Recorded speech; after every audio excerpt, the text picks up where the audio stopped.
तो आज chest day है। चेस्ट डे में ज़्यादा कुछ कॉम्प्लीट करने की ज़रूरत नहीं है। एक पुश मूवमेंट लगानी है, एक फ्लाई मूवमेंट लगानी है। साइड डेल्ट्स के लिए अपना लेटरल रेज करेंगे केबल पे, जिस पे कांस्टेंट टेंशन रहे। मेरी एक 4 डे स्प्लिट चलती है और मैं रेस्ट डे नहीं लेता। मैं इतना ही वॉल्यूम में वर्कआउट लगाता हूँ जिसमें मेरी रिकवरी हो जाए। लेकिन मैंने ट्राइसेप में अननेसेसरी ज़्यादा वॉल्यूम ट्रेन कर दी, जिससे वो 2 दिन ज़्यादा सोर रहे। तो मैं नहीं चाहता था कि मेरे चेस्ट डे पे आज या फिर मैं जो कल लगाता हूँ वो मेरे इस पे चेस्ट पे ज़्यादा इफेक्ट पड़े, क्योंकि मेरे ट्राइसेप और बाइसेप मतलब आर्म्स मेरे वीक हैं, वो मेरे इसलिए पुश वर्कआउट में थोड़ा इफेक्ट करते हैं। इसलिए मैंने एक दिन का ब्रेक ले लिया। मेरा CNS भी शांत हो गया, मेरे CNS को भी अच्छा खासा रेस्ट मिल गया। अगर तुम्हारा गोल हाइपरट्रॉफी है, मसल बिल्ड है, तो मिनिमम एक वर्कआउट में ना 3 सेट लगाने पड़ते हैं। यानी कि अगर मैं चेस्ट का एग्जांपल दूँ ना, तो मैं हाइपरट्रॉफी अचीव करने के लिए मिनिमम 3 सेट लगाने पड़ेंगे। किसी इंडिविजुअल के लिए 5 सेट भी सफिशिएंट रहेंगे, किसी के लिए 8 सेट सफिशिएंट रहेंगे। अब पहले मैं 8 to 9 सेट लगाता था अपने चेस्ट वर्कआउट में, 5 सेट प्रेसिंग मूवमेंट के और 4 सेट एक फ्लाई मूवमेंट के। मैंने सोचा कि मैं ट्राई करूँ कि अगर मैं कम सेट लगाता हूँ और एक अच्छी हाई इंटेंसिटी के साथ अपना वर्कआउट लगाऊंगा, तो क्या मेरी चेस्ट तभी भी अच्छे से सोर या रिकवर हो पाएगी। तो मैंने ट्राई किया, 3 सेट अपने लगाए मैंने, एक प्रेसिंग मूवमेंट के, 3 सेट लगाए एक फ्लाई मूवमेंट के। मेरी चेस्ट इन 6 सेट में ज़्यादा सोर रही उन 9 सेट के मुकाबले। तो इससे ये पता चलता है कि ज़रूरी नहीं है कि तुम्हें 9 या 10 सेट लगाने एक वर्कआउट सेशन में। तुम 6 या 5 सेट लगाओगे और अच्छे से लगाओगे तो तुम्हारी चेस्ट एक ज़्यादा चांस है उसको ग्रो होने के लिए। तो कहने का मतलब ये है, एक सर्टेन अमाउंट ऑफ सेट्स होते हैं। अगर तुमने उस नंबर से ज़्यादा सेट लगा लिए ना, वो तुम पे डिपेंड करता है पर्सन टू पर्सन। अगर एक बंदे को मान लो 5 सेट लगाने हैं, उसकी मैक्सिमम वहाँ पे हाइपरट्रॉफी या मसल ग्रोथ अचीव हो गई है। लेकिन अगर उसने 1 सेट और लगाने की कोशिश करी या फिर उसको लगा नहीं यार कि मेरे को और ग्रोथ मिलेगी, मैं अगर और सेट फालतू लगाऊंगा तो, लेकिन ऐसा नहीं होता।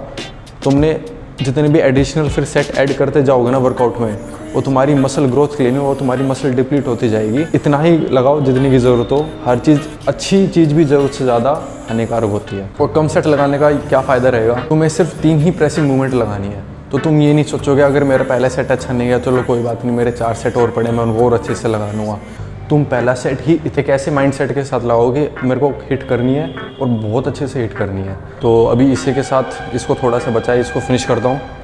थोड़ा जोन में आते हैं, हल्का हल्का गाना सुनते हैं और अपना फिर 3 pressing movement, 3 fly movement, controlled reps, ज़्यादा ही गोल लिफ्ट नहीं करेंगे, पूरा डीप स्ट्रेच के साथ, जो बीच में मैं वर्कआउट में एक्सप्लेन करता हूँ।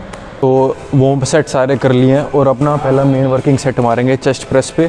स्ट्रेच पोजीशन पे अपना 1 सेकंड का पोज करेंगे, फिर एकदम से एक्सप्लोजिव कॉन्ट्रैक्शन में मारेंगे और देखते हैं कंट्रोल रेप्स मारेंगे, देखें कितने रेप्स आते हैं। लास्ट टाइम 47 kg से मेरे 8 रेप्स आए थे, 49.5 कर दिया मैंने।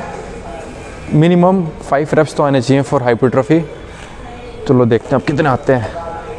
और ये हमेशा मेरे साथ होता है कि मेरा पहला सेट बिल्कुल भी अच्छा नहीं जाता, सेकंड सेट थोड़ा अच्छा जाता है, क्योंकि CNS थोड़ा वार्म अप हो जाता है।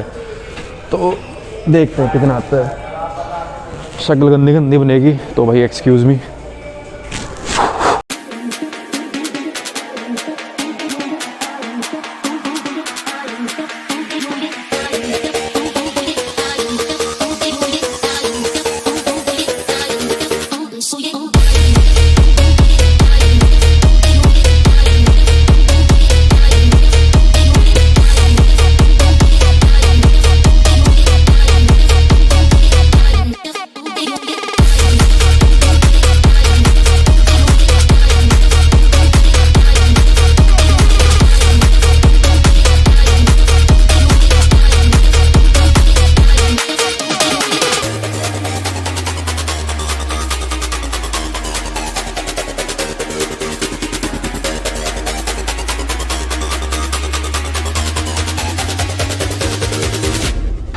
ओ भाई 8.5 प्रोग्रेस है। मेरे को लगा नहीं था आ जाएंगे, लेकिन बढ़िया आ गए।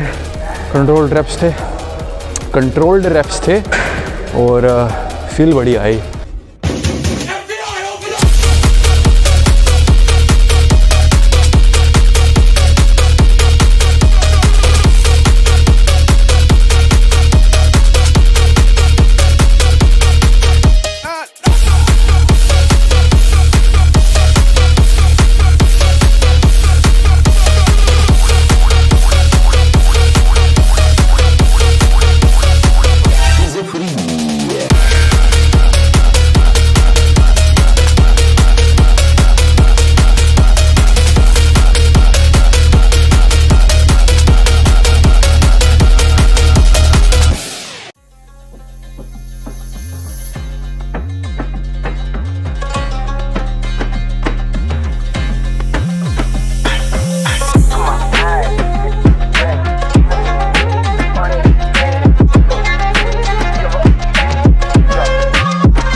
ज़रूरत नहीं है और ज़्यादा प्रेसिंग मूवमेंट करने की।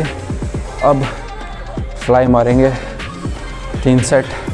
प्रोग्रेस देखेंगे, अगर होती है मेरे ख्याल से होगी ही बढ़िया, क्योंकि फ्लाई में मेरी हमेशा प्रोग्रेस होती रही है। फ्लाई के 3 सेट, फिर लेटरल रेजेस, फिर पंप दिखाएंगे।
अगर आखिरी रैप भी तुम्हारा नहीं जा रहा है ना, तो स्ट्रेच पोजीशन में उसको थोड़ी देर के लिए होल्ड करके रखो, क्योंकि स्ट्रेच पोजीशन ज़्यादा इम्पोर्टेंट है कॉन्ट्रैक्टेड पोजीशन से। लेकिन इसका मतलब ये नहीं है कॉन्ट्रैक्शन भी इतना इम्पोर्टेंट नहीं है, लेकिन अगर दोनों को कंपेयर करें तो मेरे ख्याल से स्ट्रेच ज़्यादा इम्पोर्टेंट है।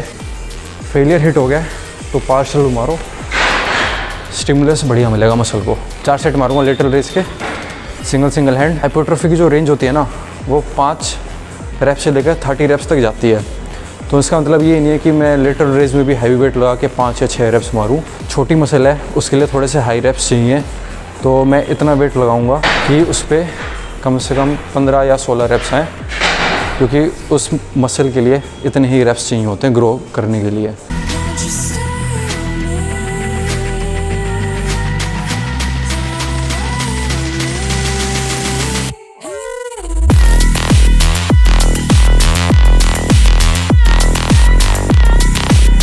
जिम से आ गया हूँ। पोस्ट वर्कआउट मील में चावल और आलू में पहले उबाल के गया था।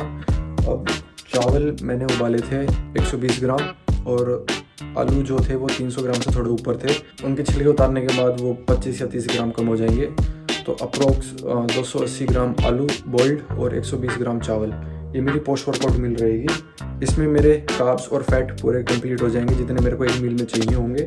इसमें बस एक चीज़ की कमी होगी, वो है प्रोटीन। तो प्रोटीन मैं करूँगा इससे अपना पूरा, इसकी मैं सिर्फ हाफ सर्विंग लूँगा। प्रोटीन, कार्ब्स और फैट जितने भी होंगे इस मील में दिख जाएंगे और बढ़िया पोस्ट वर्कआउट मील है। चावल मैं दाल के साथ ले रहा हूँ, सूखे चावल नहीं खा रहा भाई, इतना भी पागल मत समझना।